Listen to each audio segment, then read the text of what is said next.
Money Show. Personal finance. Warren Ingram from Galileo Capital. Warren, you're a big fan of index funds. Graham Kerner this evening, our market commentator, was saying, be careful of blindly buying an index. Going and saying, I'm doing a good thing if I buy the Satrix 40 index. Because it may have been true 5 years ago, but now the problem is you've got Naspers, which makes up about 20% of the value of all of the shares in the top 40. And if Naspers does go bad, and there's no indication it will, but if it does, then your investment goes bad. Yeah, these are what the fund managers always say, and if you remember a couple of years ago, Anglos and Billiton were the two biggest companies on the stock exchange, and we had the same risk. The two of them together, well over 26 or 27% of the value of the market, and market factors would have driven both of those companies in very similar directions. Well, they did go down along with the resources cycle, quite horribly, in fact, and investors in Satrix did okay because guess what? Naspers arrived.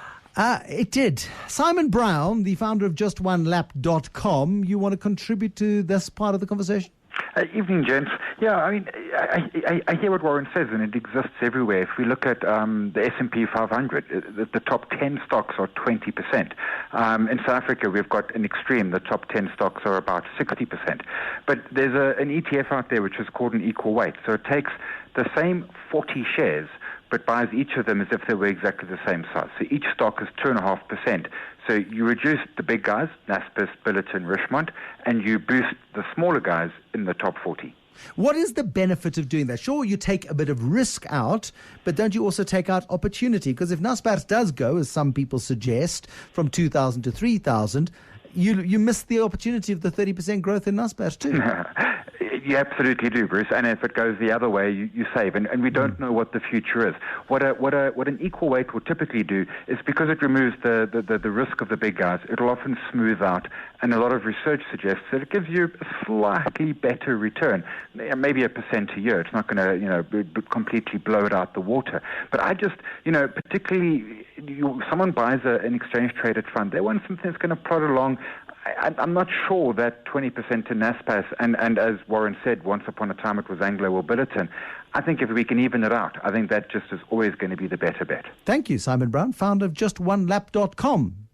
Warren, you don't look convinced. No, I think it's a fair point. Okay. You can't argue with Simon Brown, Bruce. You just go along with it. You say, yes, Simon. Yes, Simon. Because Simon says. Simon said. But I think it's a nice one to consider. Now, Majeke, I'm a 25-year-old male who's worked as an intern in low-ranking jobs for the past 2 years. Now I want to start investing. I can average 300 Rand a month for the next 8 months, from January to August. What options for an investment for a person like me?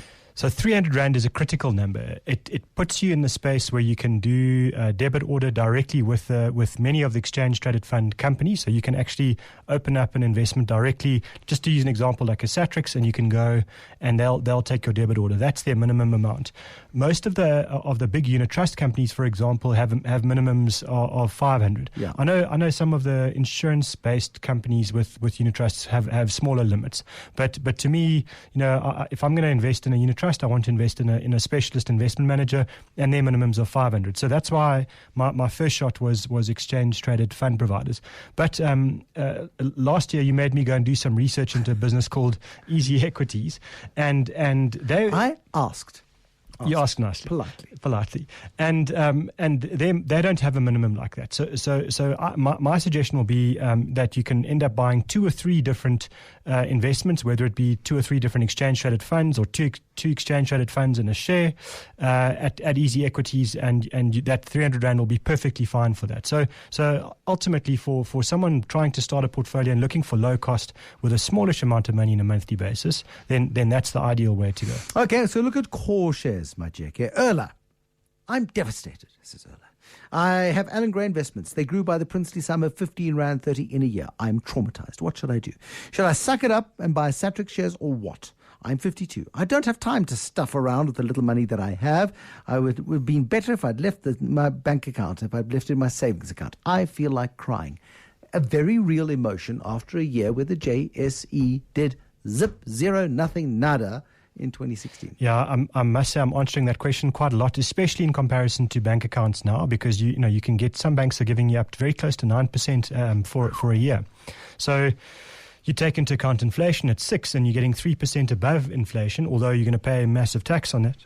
It's still a real number. So the thing to remember there is that the market always works in these big cycles. So if we were sitting here and the stock market had done 15% last year and it had been doing 15% for 3 or 4 years in a row, I would be saying, listen, be really careful, because most likely the trend is going to turn and it's possibly going to go down, whether it goes down soon or in a couple of months' time. And so turn that argument on its head. If the market's done nothing and in 3 years it's given you 6% a year, the stock exchange. Mm-hmm. It's barely tracking inflation. That tells you that we're coming to some kind of an inflection point. Every month that this carries on, we're going to get to the point where something changes. Either the market goes up or it goes down. And that's very helpful. I'd love to give a great prediction and say it's definitely going to go up. But the likelihood is that a patient investor, because what we don't know is what that portfolio looks like. We don't. And how much is invested. So I would say, my first instinct is please don't cash it in and put it in the bank. That's just not the place to go. Whenever the stock market underperforms the banks for the cash deposits for a period of time, you find almost inevitably gravity kicks in again, investment gravity. It's called mean reversion, and you start to be rewarded for your patience had you stuck it out. And that would be my view. Stick it out. Says somebody else who says they want to remain anonymous. My finances have not been going well in 2016, but I want to work toward getting my financial freedom back.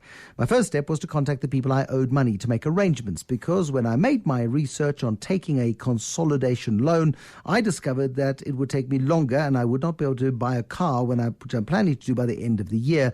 I need to know if I'm on the right track. Please help me. Consolidation loans are... they can be productive. So they can be a tool that some people can use very well to manage their debts and get somewhere. I think they can also be weapons of mass wealth destruction. And in most instances, I would say that the latter applies to most people. So almost 99 out of every 100 people, when they get offered the ability to consolidate their loans, they're actually going to dig their hole deeper for longer. Whereas there might be that sort of 1 out of 100 that actually can use that consolidation effectively and to their benefit. And the reason is the consolidation. Let's just say that you owe a whole lot of debt that ranges from credit cards to personal loans, those kinds of things, quite short-term debt. And then you go and take this debt consolidation facility, and let's say they say you need to pay it off over 5 years. So now you've taken short-term debt, enormously expensive, and now you've converted it to 5-year debt. So you think you've bought yourself some breathing. You're buying smaller installments, but you're buying smaller installments over a longer period of time, which means it will cost you more over 5 years to pay off that debt than if you bite the bullet and get rid of it quickly. Exactly. And I think the interest rates there probably don't change as much as you think. So they say to you, we'll get it to you at a cheaper interest rate when we consolidate this loan. Well, it goes from 25% to 20%, but 20% over 5 years is a hell of a number to pay. So in my view, I don't like them generally. What I'd rather do is I would look at my debts and say, okay, what's the one that costs me the highest interest rate? Pay off the minimum on the others and rather allocate a little bit extra money to the one that costs the highest interest. Don't look at the rand amount. Look at the one that charges you the most. Okay. Good. And get that one done, then pay the others down in order. I think you're doing the right thing by contacting people you owe money and make a plan with them directly. But be careful of falling for what the very attractive, sweet-smelling consolidated loan, because it will cost you more over time. Haley Goodwin from the Money School has contacted me. And Haley says, we'd like to gift a license for our Wealthy Ever After course to your listener wanting to get back on track to financial freedom. Oh, great. So, Mr. Anonymous, whose details I don't have, please will you email haley@themoneyschool.co.za and she will sort you out. And she will also help address your debt questions too. The guys at the Money School do a nice job. They've got nice courses, they've got nice products. They really do try to help people to get rid of money problems. They absolutely do, and I thought she was making contact to tell us we were wrong on something, so I was nervous. But no. But she would. She would, yes, she would. But no, it's a great idea. It's lovely. That's a great gesture.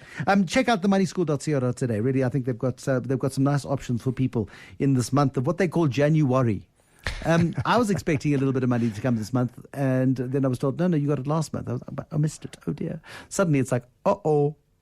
It's one of those things. If you're not completely in control, Mr. Ingram, you find yourself in a spot of bother and a pickle. Exactly, and I think that's always the issue with money. And I think that just that last point on that, on that is when you owe people money, try to engage them. It's amazing if you go quiet with banks or credit providers. That's when the alarm bells really go. Whereas if you pick up, drop them a mail and actually engage them, that's when they are more willing to help. I'm not saying that they're going to give you anything free. They never give you anything free. They'll be less unwilling. Exactly. And at least they know that they make contact. It's one of their big sort of things. If they can't find you, if you start avoiding them, then they think the problem is much worse possibly than it is. So it's a classic sign for them. And you lose sleep, you become less productive, you get worried about it, you don't function properly. And it's just life becomes unpleasant. And you need a bit of a game plan to sort something like that out. You can't just ignore it because unfortunately the problem just gets bigger and bigger. Thank you, Dr. Phil. What's his name? Warren Ingram. Warren Ingram from Galileo Capital.